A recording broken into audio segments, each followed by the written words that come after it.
Previous video में question किया था, उसको को फिर से एक बार एक्सप्लेन करने की इच्छा रखता हूँ मैं।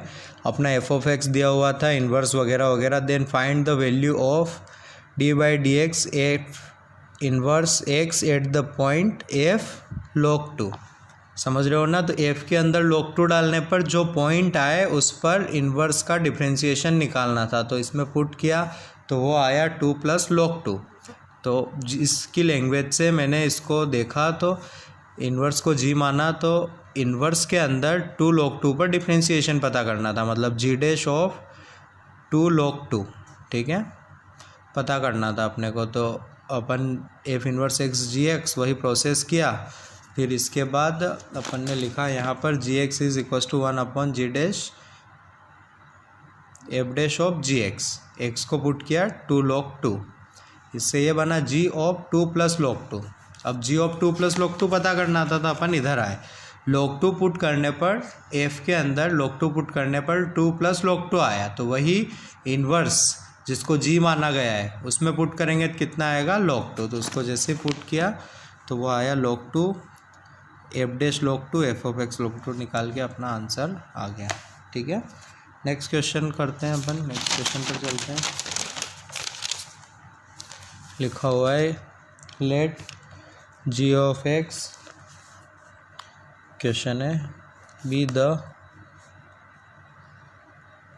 Inverse of f of x which is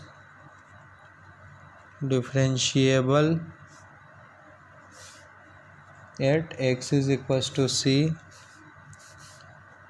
then g dash f of c is equal to. तो स्टार्ट करना है इस लाइन से, let g x be the inverse of f of x. तो जी ऑफ एक्स क्या है आपका? F inverse x. तो एफ ऑफ जी एक्स क्या होगा आपका? एक्स, ठीक है। But g dash of f x निकालना है, तो इससे काम नहीं चलेगा। इस बार यूज़ करना पड़ेगा g of f x is equal to x, क्योंकि वो भी तो होता है। अगर एक दूसरे के अंदर है तो एफ के अंदर जी डालोगे तब भी एक्स आएगा, जी के अंदर एफ डालोगे तब भी एक्स आएगा।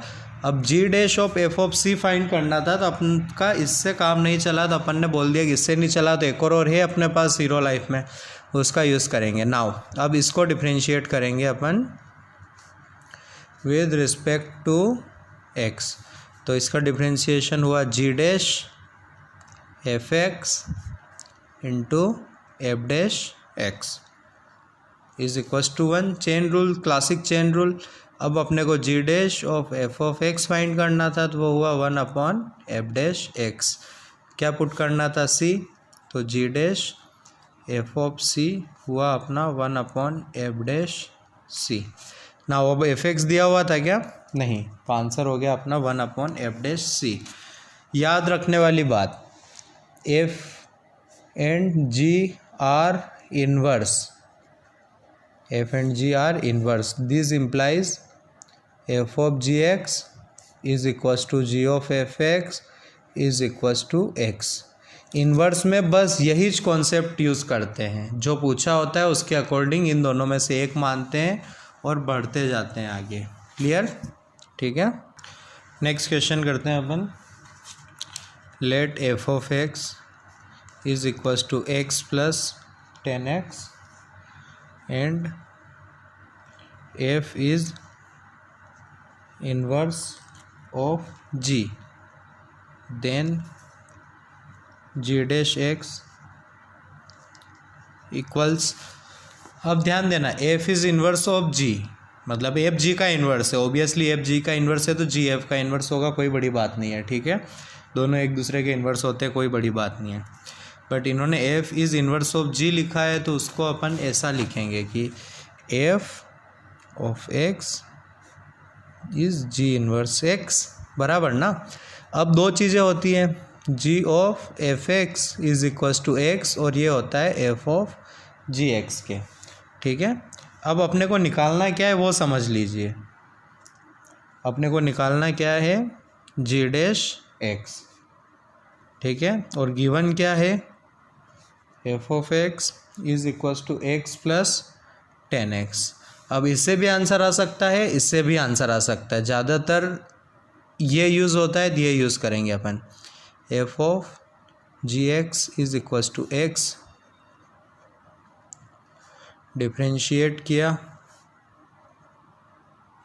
तो आया f dash of g x into g dash x is equals to 1। G dash x ही पता करना था ना,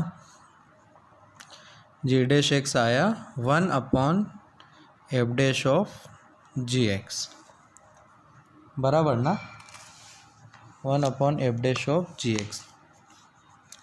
रिप्लेस करना है इसको, एफ एक्स पता है, F dash x 1 plus 10x का होता है, पेन बंद मैं लाता हूँ, 1 प्लस 10x का होता है सेक स्क्वायर x, ठीक है। अपने को क्या निकालना है ये, उसके लिए x की जगह पुट कर देंगे अपन gx, ठीक है। Now f dash of gx होगा अपना 1 plus sec square of gx, ठीक है, 1 plus sec square of gx, ठीक है। अब सेक स्क्वायर 10x,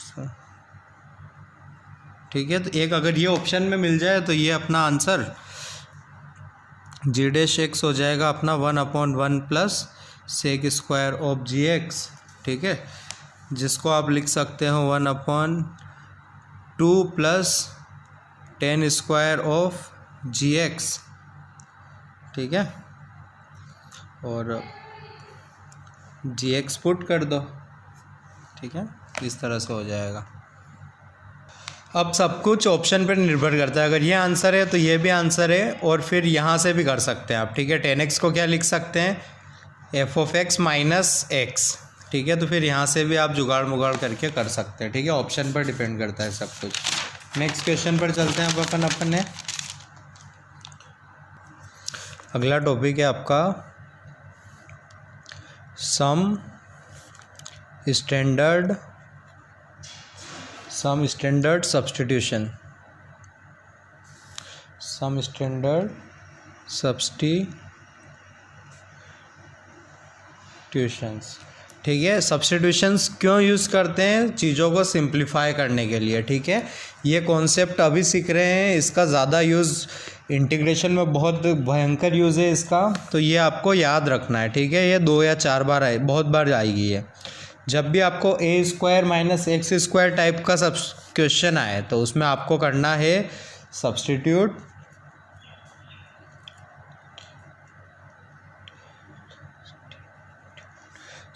करना है एक्स को या तो ए साइन थीटा या एक्स को करना है ए कॉस थीटा। ऐसा क्यों, जैसे इसमें सब्स्टिट्यूट करोगे क्या बनेगा, ए स्क्वायर माइनस ए स्क्वायर साइन स्क्वायर थीटा, तो ए स्क्वायर को कॉमन निकाल लोगे, देखो क्या बनेगा वो बता देता हूँ मैं, ठीक है, अगले पेज पर बताता हूँ, अभी बस लिख लेते हैं फिर मैं एक्सप्लेन करता हूँ कि ये ऐसा क्यों है। जब होगा ए स्क्वायर प्लस एक्स स्क्वायर, तब एक्स को पुट करना रहेगा ए टेन थीटा या एक्स को करना रहेगा ए कोट थीटा, रीज़न में बता रहा हूँ, है ना। थर्ड एक्स स्क्वायर माइनस ए स्क्वायर रहा तो एक्स को करेंगे ए सेक थीटा या एक्स को करेंगे ए सेक हो गया कोसेक थीटा, ठीक है। जब कभी इस टाइप का आएगा ए प्लस एक्स ए माइनस एक्स, या ऊपर रहा ए माइनस एक्स नीचे रहा ए प्लस एक्स, तब एक्स को करना है ए कोस थीटा और ए कोस 2 थीटा, तो 2 थीटा प्रेफर करते हैं, उससे कैलकुलेशन बच जाती है, ठीक है। अभी के लिए बस ये बता रहा हूँ, आगे चल के और आएंगे। अब वाई यही क्यों, अब ध्यान देना, इसमें अगर एक्स को ए कोस थीटा पुट करता हूँ, एक्स को पुट किया ए साइन थीटा, तो ये क्या बनेगा देखना, ए स्क्वायर माइनस ए स्क्वायर साइन स्क्वायर थीटा, ए स्क्वायर कॉमन निकाला 1 minus sign square theta, 1 minus sign square theta कितना होता है कॉस स्क्वायर थीटा, मोड से कट गया, ये क्या बन गया ए कॉस थीटा का मोड। तो ये चीज़ सिंप्लीफाई होके ये बन गई। सिमिलरली देख सकते हैं यहाँ बनेगा ए स्क्वायर कॉमन निकालने के बाद 1 प्लस टेन स्क्वायर थीटा जो कि हो जाएगा सेक स्क्वायर थीटा, फिर सब कुछ कट जाएगा। इसमें देखिए अगर मैं ये या ये पुट करता हूँ तो क्या बनता है, ध्यान देना, फोर्थ वाले का बता रहा हूँ। तो ये बनेगा a minus a cos 2 theta divided by a plus a cos 2 theta. तो ए कट गए, तो ये बना 1 minus cos 2 theta 1 plus cos 2 theta. 1 minus cos 2 theta कितना होता है 2 sine square theta, 1 plus cos 2 theta होता है 2 कोस स्क्वायर थीटा। तो देखो ये कटा साइन बाय कोस 10, तो ये आ गया आपका मॉड 10 थीटा। तो इस तरह से चीज़ें सिंप्लीफाई हो जाती है। तो अपन ये सब्स्टिट्यूशंस वगैरह यूज़ करते हैं कई बार, ठीक है, बराबर, ओके। एक बार और देख लो, इत्मीनान से लिख लो इनको, ओके। अब सब्स्टिट्यूशन का क्वेश्चन है आपका, if y is equals to tan inverse 1 plus x square minus 1 divided by x, ठीक है, पूछा है फाइंड dy बाय dx। हाँ, तो आपको ये चीज़ें याद रखनी है, इंपॉर्टेंट थिंग्स टू रिमेंबर, ठीक है। 10 ऑफ टेन इनवर्स एक्स, मतलब जब पहले 10 आए और उसके अंदर इन्वर्स आए, पहले फंक्शन फिर इन्वर्स, पहले फंक्शन फिर इन्वर्स, तो हमेशा ये एक्स होता है, हमेशा, मतलब एक्स बिलोंग्स टू आर के लिए ये ऐसा होगा। बट जब इन्वर्स पहले आ जाता है तो ये हमेशा नहीं होता। तो कब कब होता है, ये इनकी डोमेन में होता है। जब एक्स माइनस पाई बाई 2 से पाई बाई 2, टेन इन्वर्स की डोमेन क्या होती है, open bracket minus pi by 2 से पाई बाई 2, तभी होगा एक्स के इक्वल, क्लोज ब्रैकेट में तभी होगा ये एक्स के इक्वल, सिमिलरली ये तब होगा।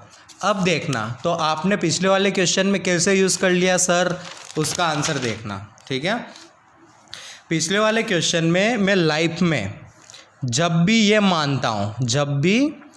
मानता हूँ तब मनु मन मान लेता हूँ कि थीटा, ये माना है ना, मैंने अज्यूम किया था ना ये, तो उस अजम्पशन में ये भी अज्यूम करता हूँ कि थीटा जो भी होगा ना वो पाई बाई 2 से माइनस पाई बाई 2 से पाई बाई 2 तक का होगा।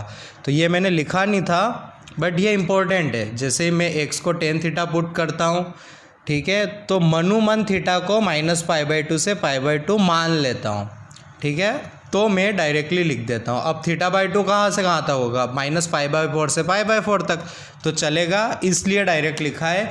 और कॉन्सेप्चुअली इसको मैं बाद में क्लियर करूँगा, ठीक है, और अच्छे से इसको बाद में क्लियर किया जाएगा कंफर्म, ठीक है। अभी के लिए आप इन आइडेंटिटीज़ को याद रखो। कैसे, जब इन्वर्स अंदर हो तो हमेशा एक्स लिख सकते हैं, जब इन्वर्स बाहर हो तब, जब इस टाइप की चीज़ होगी तभी हिज लिख सकते हैं, उसके अलावा लिख नहीं सकते, ओके। प्लीज़ इसको याद रखो। अब इन्वर्स इसके बाद ही पढ़ने वाले हैं अपन, ओके।